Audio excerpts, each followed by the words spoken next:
আসসালামু আলাইকুম দর্শক, এখন আমরা আমাদের সিরাজগঞ্জ জেলায় কোনামারি গ্রামে শফিকুল ভাইয়ের কলার বাগানে আছি। তো তোমরা তার কলার বাগানটা আগে দেখাও চারিদিকে।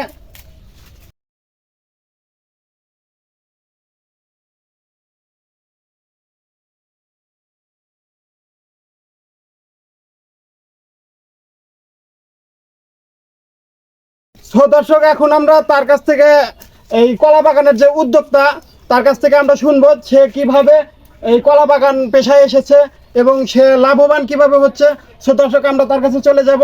শফিকুল ভাই, একটু আপনি আমাদের দর্শকদের কিছু বলবেন? হ্যাঁ, বলবো। আচ্ছা, আপনার এই কলা বাগান, মানে এটা আপনার উদ্যোক্তা কিভাবে আসলেন? আপনি কলা বাগানে এই পেশাটা কিভাবে বেছে নিলেন? প্রথমে আমি ধান, গম, আলু, সবজি আবাদ করছি। তারপরে আমাদের সিরাজগঞ্জ কলার বাগান কম, আমি চিন্তা ভাবনা করলাম যে দেখি কলার বাগানে কিভাবে লাভবান। তা আমি কলার বাগান করার পরে দেখছি না, অন্যান্য আবার দেখছি কলার বাগান মোটামুটি ভালো। তো আপনি এই কলা কিভাবে বাজারজাত করেন? এটা কি আপনি পাইকারি দেন না আপনি নিজেই প্রতিটি এটা- দোকানে দোকানে দিয়ে থাকেন? এটা হচ্ছে আমি নিজেই কলার বাগান করছি, নিজেই মানে বাড়িতে নিয়ে পাকাইয়া আমি কলাগুলো প্রত্যেকটি দোকানে দিই। মোটামুটি আমার 20টা দোকান আছে, দোকানে কলাগুলো দিই। বাদ বাকি কিছু কলা থাকলে পারে আমি ওটা হচ্ছে হয়তো হাটে বাজারে বিক্রি করে দিই।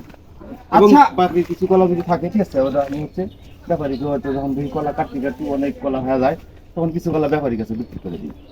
আচ্ছা, আপনি রমজান মাস উপলক্ষে এই যে বাজারজাতে অনেক ফলে কিন্তু সিন্ডিকেট হচ্ছে, আপনি কি সেরকম সিন্ডিকেট তৈরি করছেন বা আপনি যাদের দিচ্ছেন তারা কি এরকম সিন্ডিকেটের মুখে পড়ছে? না, আল্লাহর রহমতে আমার সেরকমের কোনো চিন্তা ভাবনা নাই। এটা হচ্ছে আমার কলা এমনি বাগানেই দেখা যায়, কিছু কলা পেকে যায়, বাগানে কিছু কলা পেকে যাচ্ছে, ওইগুলোই মনে করো একটু জাগ দিচ্ছি, পেকে যাচ্ছে, সমস্যা নাই।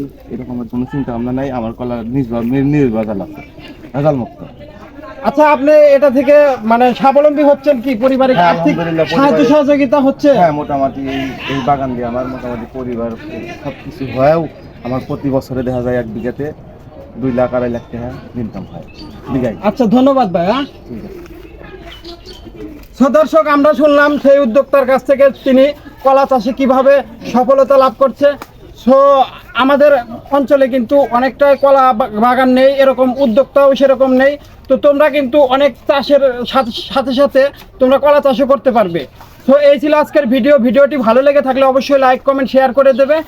থ্যাংক ইউ গাইজ, আসসালামু আলাইকুম।